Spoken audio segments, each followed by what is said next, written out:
What's up everyone, some guy here with another Alliance War video. Season 23, war number 6, we're halfway through the season. We are versing against Sensu. I believe they are a Masters Alliance, however they did make only Plat 1 last season. I think they were top of the Plat 1, so I think they just missed Masters. They are a pretty tough alliance. I think we versed them last season and we lost. But anyway, going on Path 5 here, we have this Annihilus on Ebb and Flow Knockdown. I am trying not to use Quake as much just because I feel like I'm relying too much on Quake and I'm kind of forgetting how to play other champs. So I'm trying to get my, I guess, sharpen my skill a little bit to keep my game up. But with Sorcerer Supreme, she's a very utility heavy champion. I really like using her. I ranked 3 her. I want to say a few weeks ago, just because of all her utility and the region on block is super useful. I usually try and just fire off the SP1s or SP2s and while she's on the region mode. I don't really know how to say their names, so I'm just not going to attempt, just to keep my health up. And then usually I try and bank the armor break on SP3s to do more damage. But right here, I'm just trying to play safe and knock him down while I have a power available, and just play around her as Rod.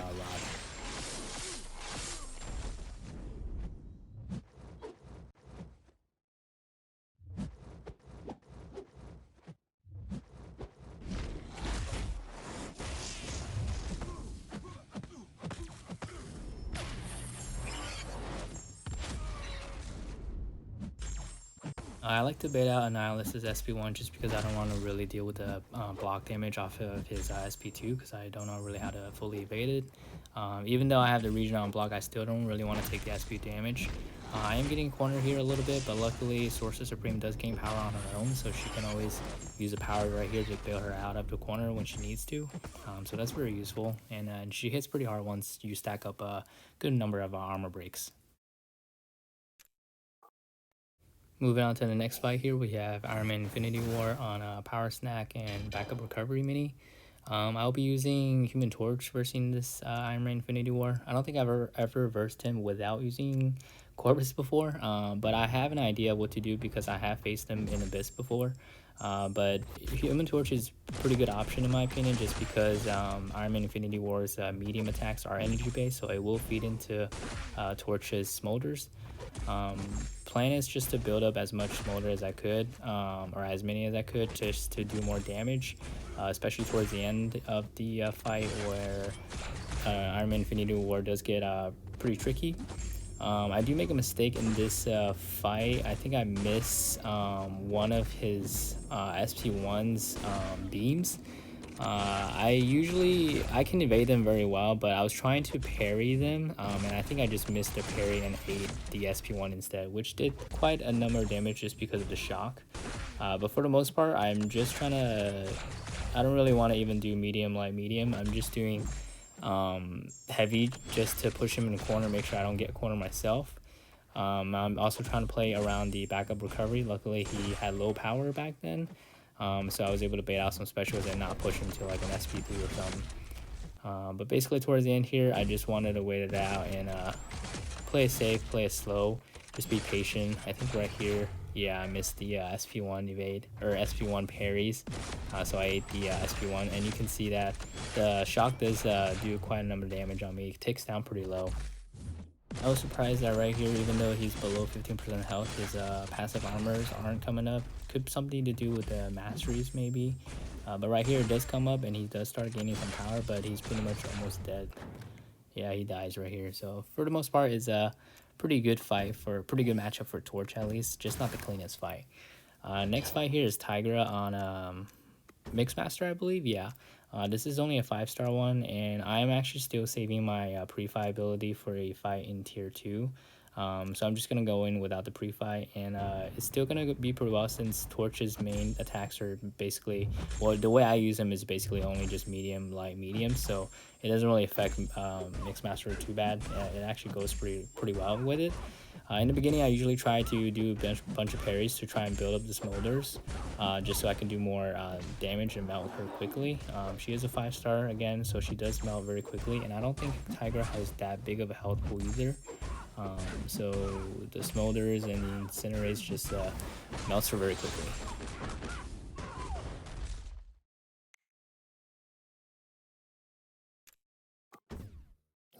Moving on to section 2 here, we have Magneto on Ebb and Flow Intercept and Sadist. I want to say he's mainly placed here to prevent ghosts from just intercepting and knocking people over or knocking through.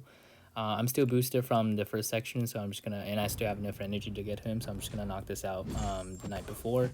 I'm just gonna use Sorcerer just so I can conserve some health and stuff. And I think out of the 3 attackers, she's probably the most suitable for this fight. Not much to say. I think basically just try and get some intercepts, or you can just not, or you can just play around it completely and just not intercept. I think after you build up some armor breaks, the damage should be enough to kill him without timing out. Plus, she's a rank 3, so I don't really have much to worry about.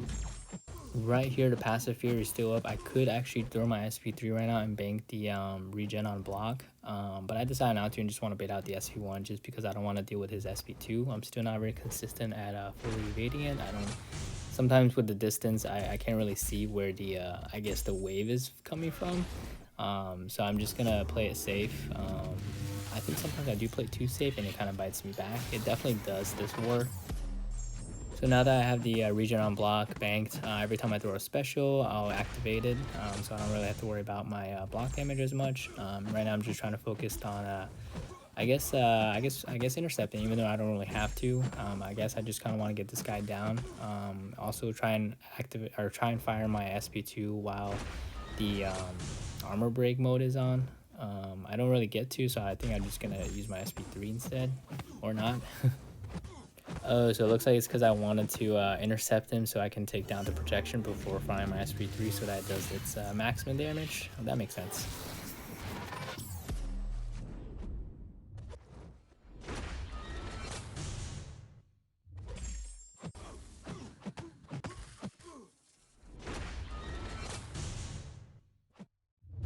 Get a nice clutch intercept here and finish the fight with not a full yellow bar, but it is 100% health, so I'll take that.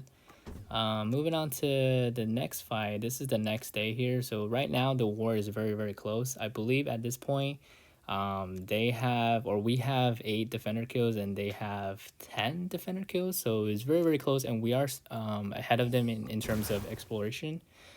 So we have a chance of winning this war. It does really come down to the last few fights here. This fight was one of the fights I was kind of worried about because I'm using Torch with the pre-fight ability to try and blitz him down. Torch is not immune to poison, so eventually he will place a poison on me. So I'm basically trying to finish him before he, I guess, poisons me to death. I don't think the poison is that potent. Plus, with the Mystic and the Smolders, I should be able to mount him pretty quickly, which is why I chose Torch instead.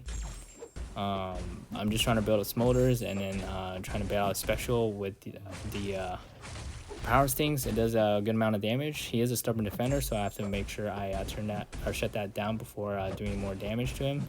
Get a nice intercept here, throw my SP2 to do some damage, and he melts pretty quickly with that. I am getting a poison right here, but he's pretty much dead by this point. Moving on to the next fight here, we have this Void on Ebb and Flow Intercept and Redouble Determination and Crumbling Armor. Good placement, since if you trigger Crumbling Armor, the damage is pretty much like doubled or more because of Void's debuff damage. I am using Nick Fury here. The way to play Nick Fury on Redouble Determination is basically kind of a slow play, basically parry and just do all light attacks. Since the last light attacks, the bleed is very short, so you don't really have to worry about the Redouble Determination as much. But usually I don't play this way. Usually I just play my normal way against Void, just medium, and then kind of use my heavies if I ever get a debuff on me. So I am playing a style that I'm not familiar with. So going forward, if I do end up taking this fight again, I might play it differently, just because I'm not used to it, or I might just try and get better at playing against Void, I guess. But we have another teammate that usually also brings his rank 3 Nick Fury, so going forward, I think I'm just going to let him take it instead. But I was boosted a lot. I don't know if you noticed, but prior to the Man-Thing fight, I boosted quite a lot. I think this is the first time putting on the plus 30 green boost, because I'm gonna be taking basically 2 minis on the right side of after this void fight. That way I can just use the boost and take all my fights in one go.